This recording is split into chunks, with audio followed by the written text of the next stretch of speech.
حضرت یوسف علیہ الصلوۃ والسلام کو دیکھیے، چھوٹے ہیں، بچے ہیں،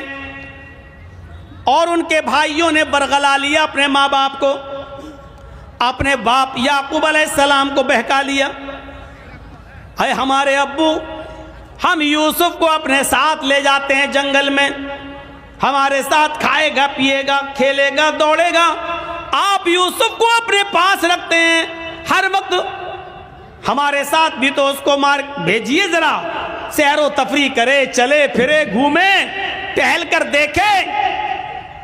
اور باپ نے بہت منع کیا، لیکن بیٹوں نے منا لیا،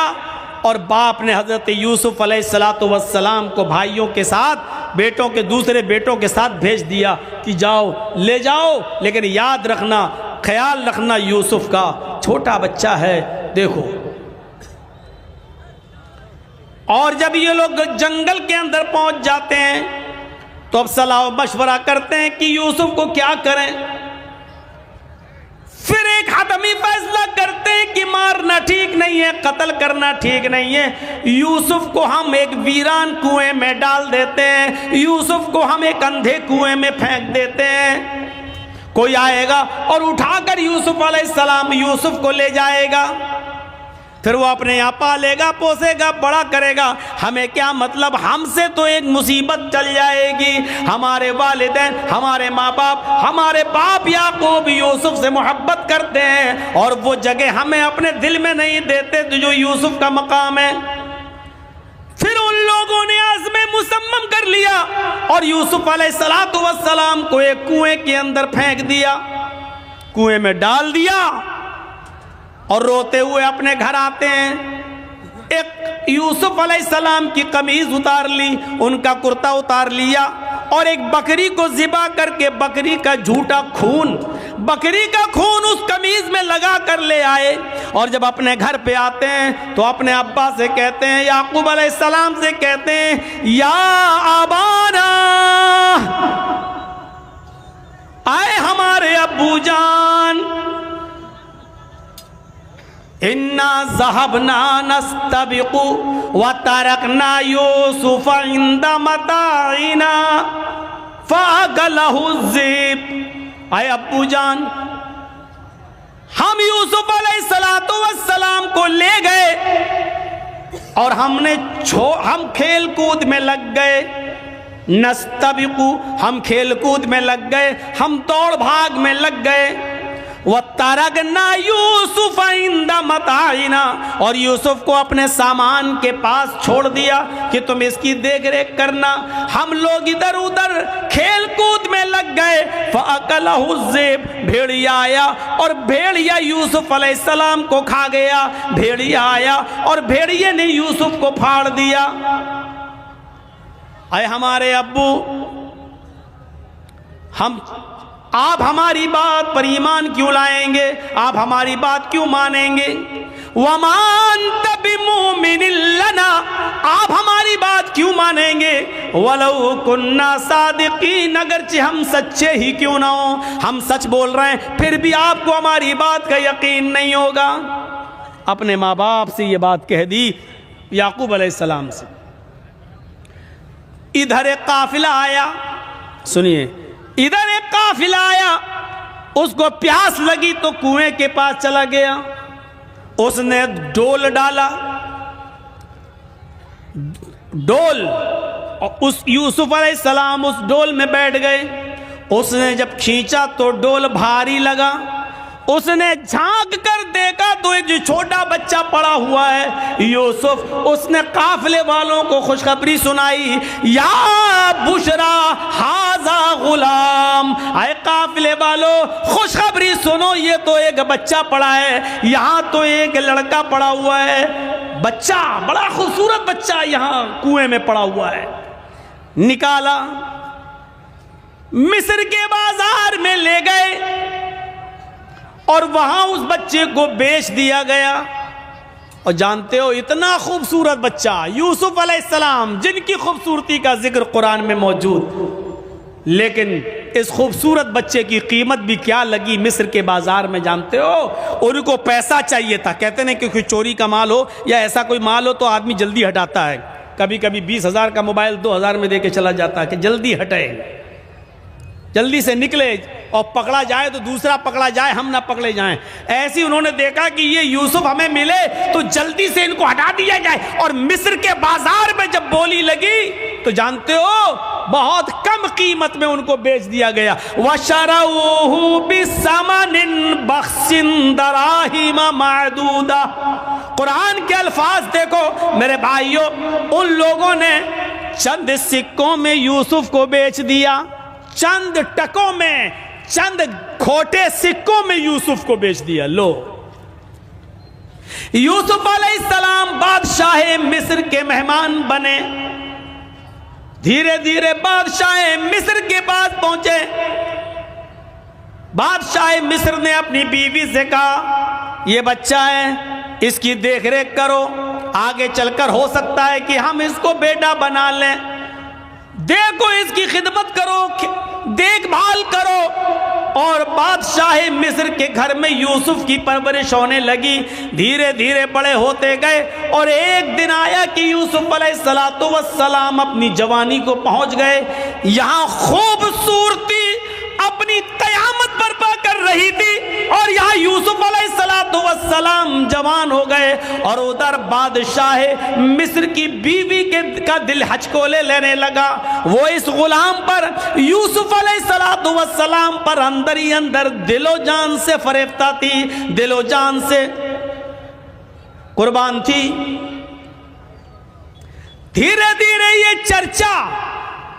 مصر کی عورتوں میں ہونے لگا، اور مصر کی عورتیں، اور عورتوں میں کسی بات کا چرچا بہت جلدی ہوتا ہے۔ کوئی بھی بات ہو اگر آپ کو بہت جلدی پھیلانا ہو تو بس 2-4 عورتوں میں پھیلا دو، شام تک ہوتے ہوتے پورے گاؤں میں آٹومیٹک پھیل جائے گی۔ یہ بات مصر کی عورتوں میں پھیل گئی۔ او بادشاہ کی بیوی، اوہو اپنے غلام پہ مرتی ہے، اپنے غلام کو دل دے بیٹھی ہے، اپنے غلام کے ساتھ منہ کالا کرنا چاہ رہی ہے، اپنے غلام کے ساتھ یہ حرکت کرتی ہے۔ بادشاہ مصر کی بیوی کے چرچے جب مصر کی عورتوں میں ہونے لگے تو اس عورت نے، یعنی بادشاہ کی بیوی نے ساری عورتوں کو دعوت دے دی۔ غور کیجئے، ساری عورتوں کو دعوت دے دی، سب کے سامنے پھل رکھ دیے، سب کو چھریاں دے دی، اور جب وہ پھلوں کو کاٹنے لگی تو اس عورت نے، بادشاہ مصر کی بیوی نے یوسف علیہ السلام سے کہا آئے یوسف ان عورتوں کے سامنے سے گزر جاؤ۔ یوسف علیہ السلام ان عورتوں کے سامنے سے گزر رہے ہیں،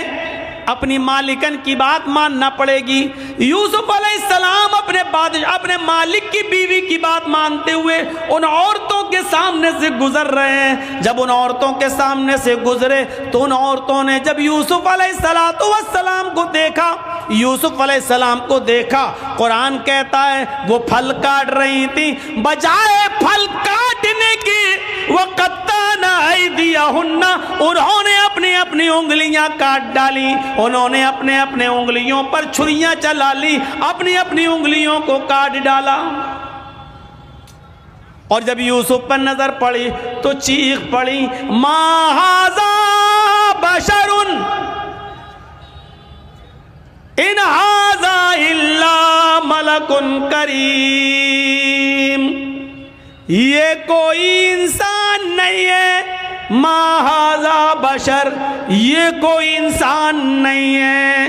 ان ھذا الا ملک کریم، نہیں یہ تو ایک معزز اور مکرم فرشتہ نظر آتا ہے، یہ کوئی انسان لگتا ہی نہیں ہے، دیکھو کتنا خوبصورت ہے، کتنا حسین و جمیل ہے، یہ کوئی انسان نہیں، یہ تو کوئی بزرگ فرشتہ نظر آ رہا ہے۔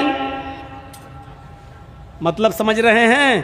ابھی صرف بادشاہ کی بیوی فریفتہ تھی یوسف پر، اب مصر کی ساری عورتوں نے دل دے بیٹھا یوسف۔ ہر عورت چاہنے لگی کہ یوسف ہمارے ہو جائیں، یوسف ہمارے ہو جائیں۔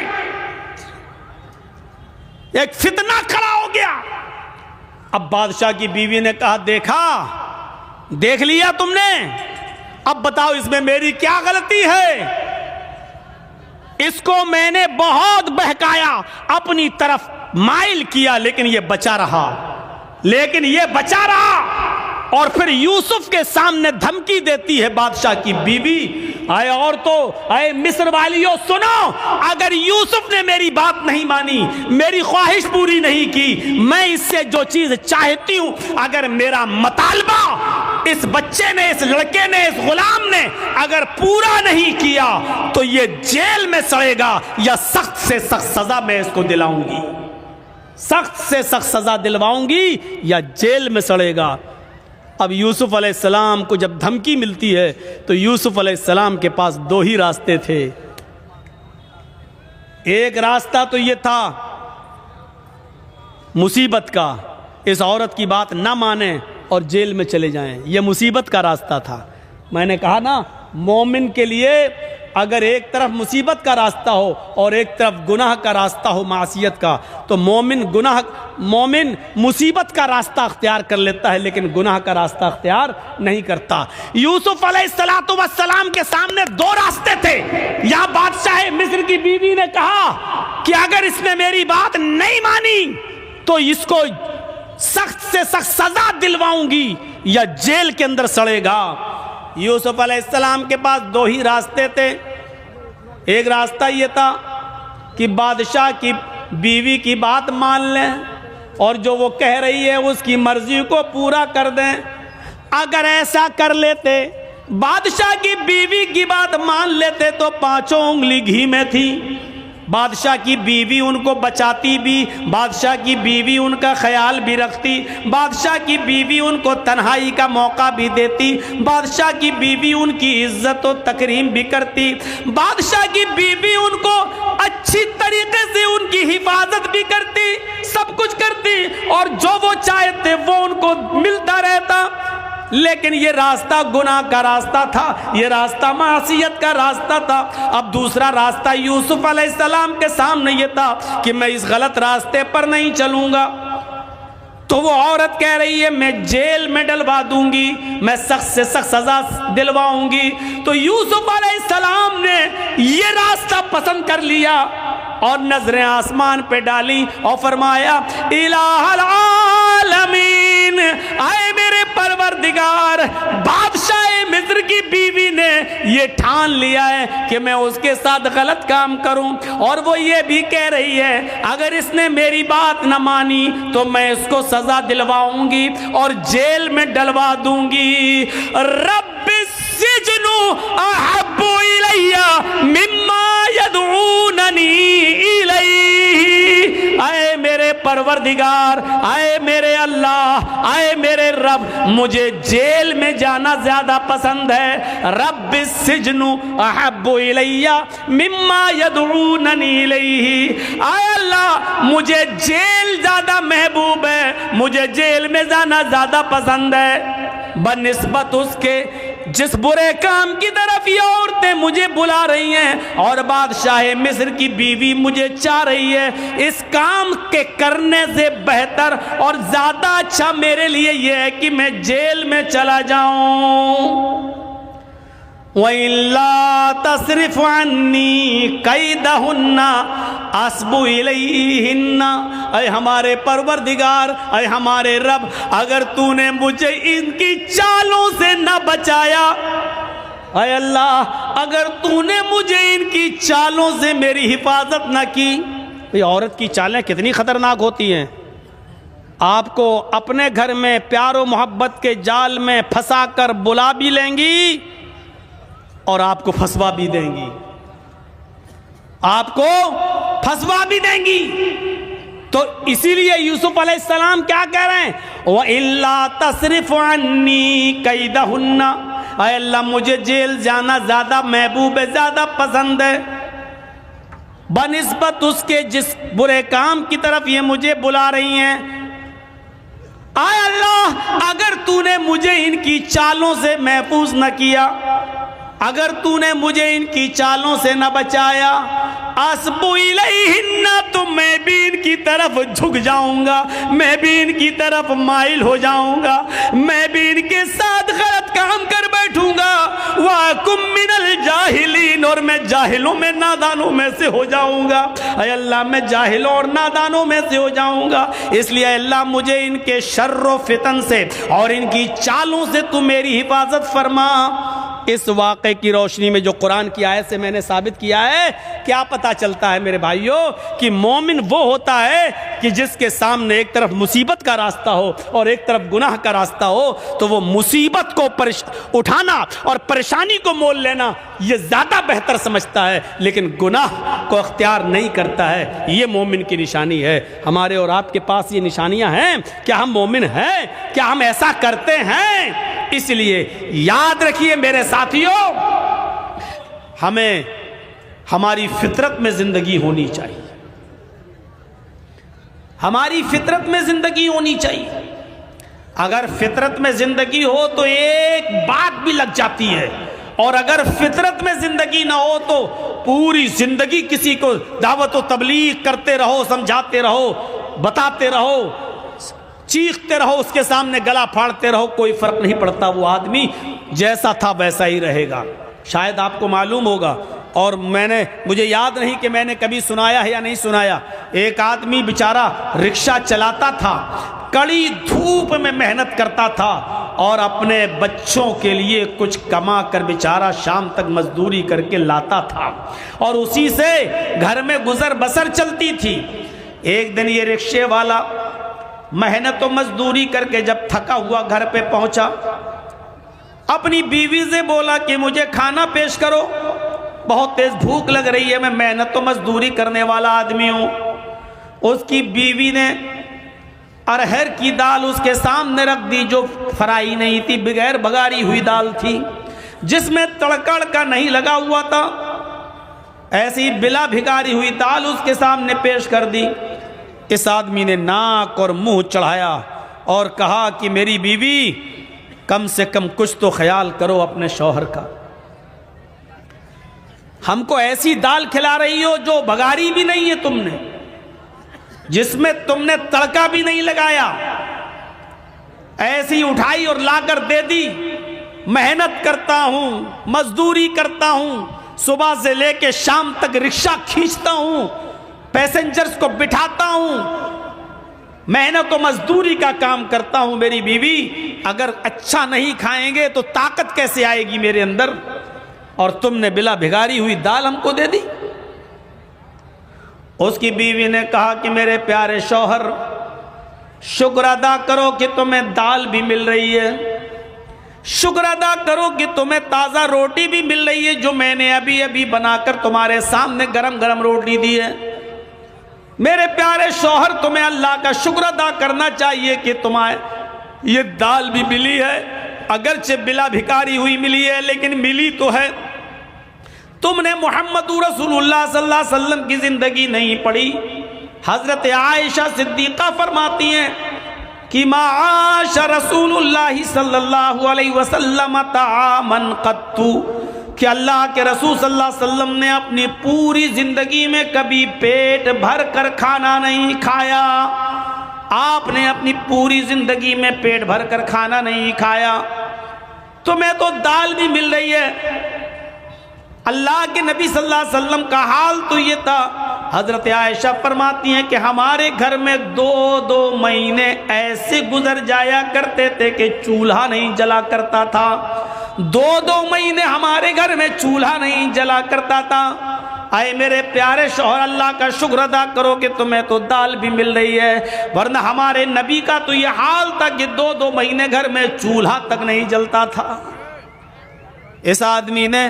دال روٹی کھانا شروع کر دیا اور اپنی بیوی کی تعریف کرتے ہوئے فرمایا، میری بیوی تم بالکل ٹھیک کہہ رہی ہو، میری بیوی تم نے بالکل صحیح فرمایا۔ ہم نے یہ باتیں مسجد میں جمعے کے دن مولانا سے خطبے میں سنی تھی کہ اللہ کے رسول صلی اللہ علیہ وسلم کے گھر میں دو مہینے تک چولہا نہیں جلا کرتا تھا، اور حضرت عائشہ فرماتی ہیں کہ ہمارے نبی نے کبھی پیٹ بھر کے کھانا نہیں کھایا اپنی پوری زندگی میں۔ میں نے یہ باتیں سنی اور اس آدمی نے رکشہ چلانے والے نے دال اور روٹی کھانا شروع کر دیا۔ میرے بھائیوں،